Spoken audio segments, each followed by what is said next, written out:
es un podcast de opinión política.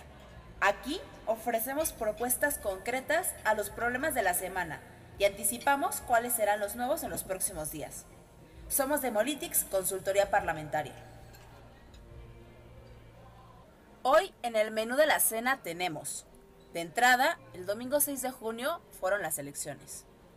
De plato fuerte, se eligió nueva Cámara de Diputados, que son 500 legisladores, acompañado de 30 de los 32 congresos locales. De postre, el cierre de la 64 legislatura. Bienvenidas y bienvenidos al primer episodio de Senadores. Pásenle al podcast de Demolitics Investigación Estratégica, una firma de consultoría parlamentaria. El día de hoy servimos Marco García, director ejecutivo, y yo, Danitza Morales, directora general de la consultora. Vamos a estar hablando de varias cosas. En primer lugar, de las elecciones. En segundo, de lo que va a pasar después de que tomen protesta las y los diputados y diputadas en el Congreso Federal y en los congresos estatales.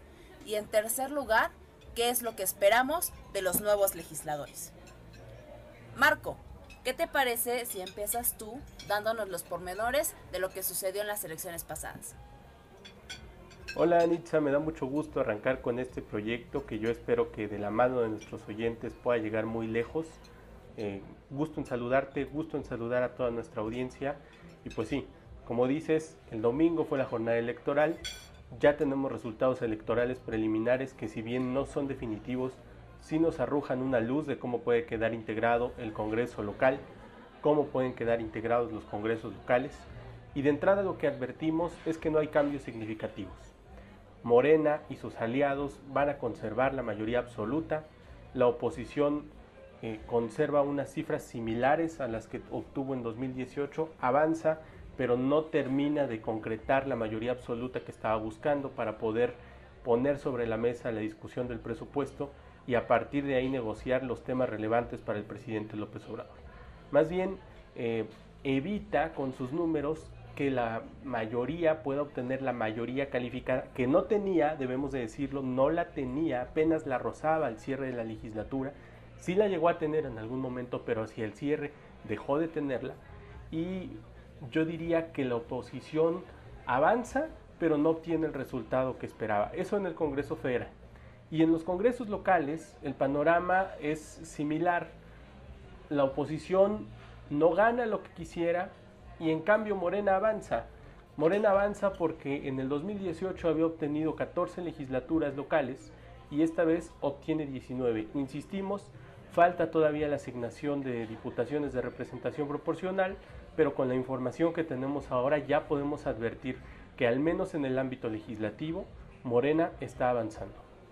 Yo no sé, Danitza, si tú compartas esta opinión que yo tengo de qué puede hacer en este momento la oposición si prácticamente tiene los mismos números que en este momento antes de la elección, al menos en el Congreso Federal. Fíjate que es un tema bien interesante, Marco. Vamos a partir de que en el Congreso hay tres tipos de mayoría: la mayoría simple, la mayoría absoluta y la mayoría calificada. Vámonos así por orden. La mayoría simple no es otra cosa que tener un voto más que la otra persona, que el otro bando, digamos así. Lo que puedes hacer es aprobar cualquier tipo de ley federal, general, reglamento, y pues eso es lo que tiene Morena en este momento, que también tuvo en la legislatura pasada y que con algunos arreglos, coaliciones, bloques, lo que se podría llegar a tener es, por parte de la oposición, eso para impulsar alguno de sus proyectos. Por otro lado, tenemos la mayoría absoluta, y esta es bien importante porque lo que va a permitir es tener controles internos y externos en las cámaras. Fíjate, con la mayoría absoluta lo que pueden hacer es nombrar a la Junta de Coordinación Política. Este es un espacio muy importante porque aquí es el lugar en el que se reúnen las y los coordinadores parlamentarios y digamos que por naturaleza es donde se toman las decisiones políticas dentro de las cámaras. También lo que pueden hacer con la mayoría absoluta es nombrar la mesa directiva, y esto es importantísimo porque la mesa directiva es quien decide el orden de los asuntos en una sesión. Además, puede incorporar temas de último momento a la discusión legislativa.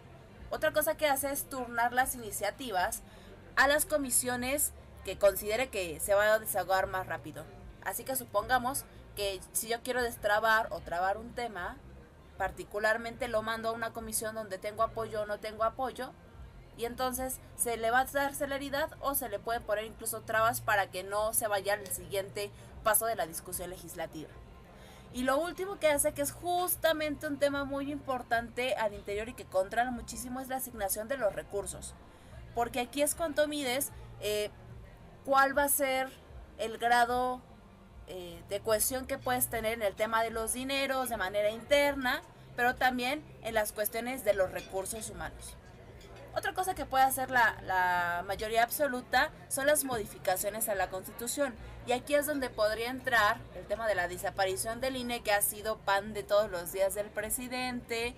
También el tema de las modificaciones a la Suprema Corte de Justicia. Ahorita pues tenemos como muy de moda el tema de la ampliación del mandato del ministro presidente con el transitorio, que se publicó justamente un día después de la elección.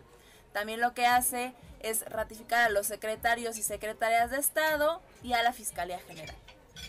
Y una de las cosas más importantes por lo que el presidente ha estado poniendo el ojo es la aprobación del presupuesto de egresos de la Federación, que no es otra cosa que todos los dineros que van a estar en circulación durante el año en todos los órdenes de gobierno del país.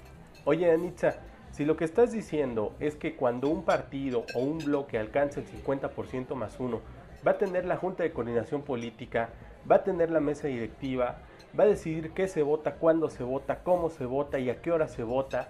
Además va a ser el encargado de asignar los recursos a cada uno de los grupos parlamentarios, pues ya que ni se presente la oposición a legislar, ¿no? No, ¿cómo dices eso, Marco? O sea, a ver, hay otra parte que casi no está explorada, pero que es muy, muy importante. Chécate, con la mayoría calificada de 33%, un tercio de la Cámara, que la oposición en este momento tiene números, incluso les sobran, pueden hacer dos cosas. Y es controlar a través de controversias constitucionales, acciones de inconstitucionalidad, e incluso pueden promover amparos masivos sobre los temas que estén impugnando. Entonces no es que estén atados de manos, porque el sistema está hecho realmente para tener este control y equilibrio, ¿no? Entonces esa es una brecha que la oposición debe sí o sí explorar, para que no se lo mayoriten como lo han hecho en las pasadas legislaturas, ¿no? Si no están de acuerdo en un tema, pues presenten una controversia constitucional, una acción de inconstitucionalidad. Por ejemplo, con el tema Saldívar, les fue muy tarde, ya hasta se publicó en el diario oficial de la Federación, pero en su momento... Entonces ya no hay nada que se pueda hacer, ¿no? Ya se publicó la reforma de la ley Saldívar. Sí, mira, Marco, ya se publicó, pero hay un mecanismo que es la acción de inconstitucionalidad que todavía se puede promover. Están totalmente en tiempo para hacerlo. Pero bueno, ¿qué te parece si pasamos a hablar ahora de lo que viene para las y los diputados electos? Ya vimos más o menos el panorama general de las votaciones, cómo va a estar conformada la Cámara de Diputados en el Congreso Federal, las cámaras locales, más o menos qué es lo que pueden hacer con las mayorías que tienen, también crear acuerdos, bloques parlamentarios que les permitan desahogar los temas que traen en sus agendas legislativas, en sus promesas de campaña, pero creo que aquí lo importante es ver cuál es el paso inmediato, cuál es el paso siguiente que van a seguir las y los legisladores una vez que tomen protesta. Perfecto, hay muchas cosas que pueden hacer, bien lo dices. Primero, la elección ya terminó y así hay que entenderlo. El domingo terminó la jornada electoral. Quienes tengan que litigar en los tribunales electorales, habrá que advertirles que es muy difícil que se tire una elección. Pero si están dispuestos a dar esa lucha, adelante. Pero la gran cantidad de legisladoras y legisladores electos, en vez de estar festejando o lamentándose porque hayan ganado un tipo de mayoría u otro, deben de estar pensando ya cuáles van a ser sus estrategias parlamentarias de inicio. Esto es, si creen que llegar al poder legislativo es únicamente para legislar, para hacer leyes, para aprobar acuerdos, están muy equivocados. Hay que decirles que el alcance del legislativo es mucho más extenso y que, como bien decías, no se limita a la aprobación de leyes. Existen otro tipo de recursos que la Constitución dispone para ellos, que están ahí y que pueden ejercitar en cualquier momento. Ya mencionaste cuáles son algunos de los jurídicos e incluso mencionaste el amparo, que si bien no está dentro de las funciones del Congreso, claro que pueden ejercitar, como decías, a través de alianzas estratégicas con la sociedad civil. Y es que justamente este es un tema clave. Los legisladores no tienen a su alcance únicamente instrumentos jurídicos, sino también políticos. Este que mencionaste está excelente. Alianzas estratégicas con la sociedad civil para promover amparos, está bien, pero también hay otras estrategias de presión social para ir colocando temas en la agenda. Saben hacerlo, pueden hacerlo y deberían de estarlo haciendo desde ya, porque la función legislativa no empieza el 1 de septiembre, comenzó ya. Y quienes mejor arranquen sus campañas legislativas, sus procesos legislativos, van a ser quienes alcancen mejores posiciones al final de la legislatura e incluso pueden llegar a aspirar en la reelección. Ahora, dentro de lo que preguntas como pasos inmediatos para la oposición, pero también para las mayorías, es sentarse a negociar desde este momento. Si una cosa buena tiene el legislativo es que nunca hay victorias absolutas ni derrotas absolutas.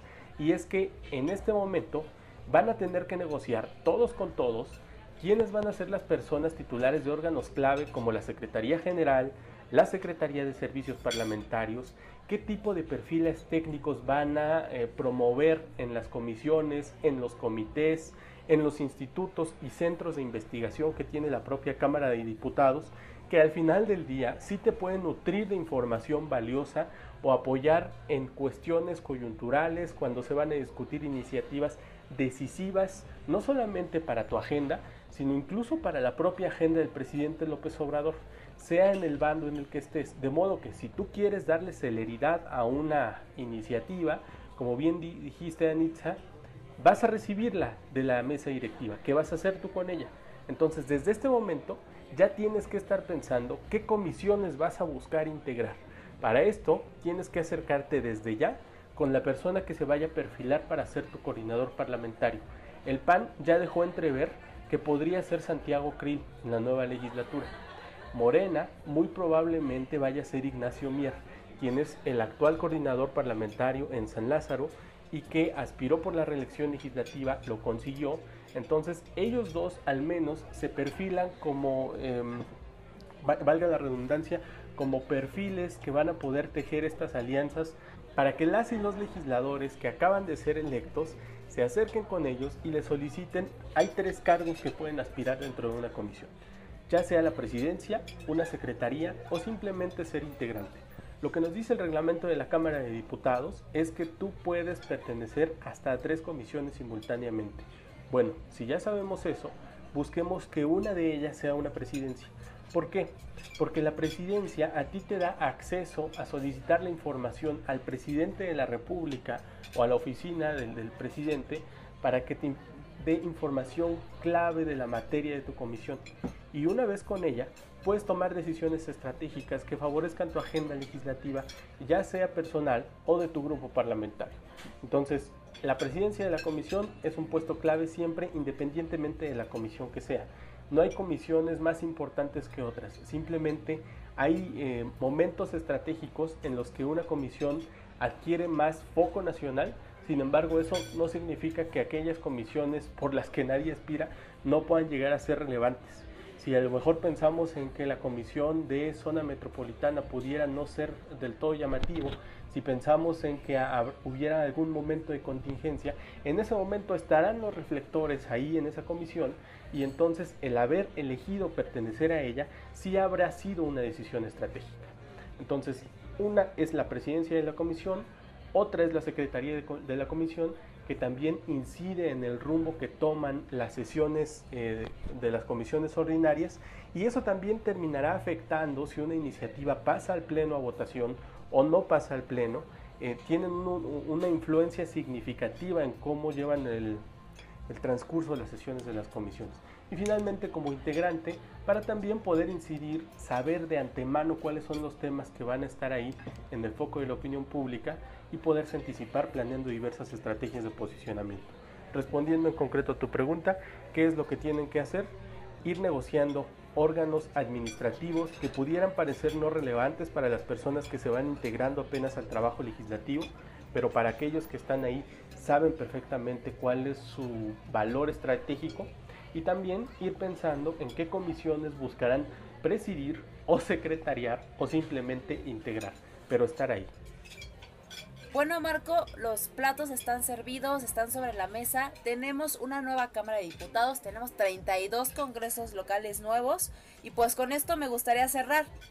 Gracias por escucharnos. Este fue el menú en Senadores el día de hoy, el podcast de Demolitics, Investigación Estratégica, Consultoría Parlamentaria. Espero que les haya gustado lo que cenamos y nos vemos en la próxima cena.